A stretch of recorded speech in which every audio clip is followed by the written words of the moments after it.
काहे के ले आईनी हारावा उधारे ये राजा जी, काहे के ले आईनी झुमका उधारे ये राजा जी।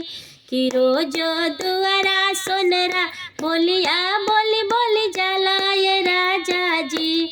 कि रोज दुआरा सोनरा बोलिया बोली बोली जाला ये राजा जी। एक तो पतरी कमरिया लच लच जाला ये राजा जी। एक तो पतरी कमरिया लच लच जाला ये राजा जी। एक तो ऊपर से लागेला बोखारे ये राजा जी। एक तो ऊपर से लागेला बोखारे ये राजा जी।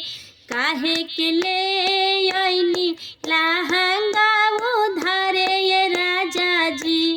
काहे के ले आईनी साड़िया उधारे ये राजा जी।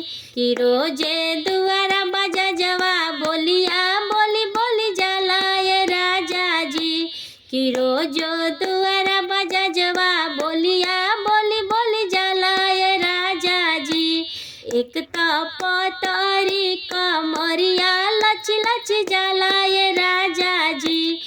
एक तो पतरी कमरिया लच लच जाला ये राजा जी। एक तो ऊपर से लागेला बोखारे ये राजा जी।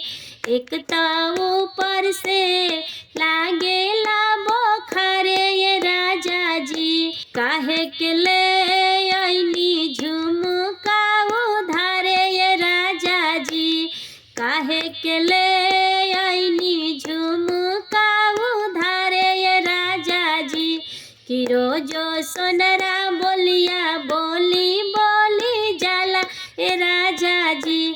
कि रोजो सोनरा बोलिया बोली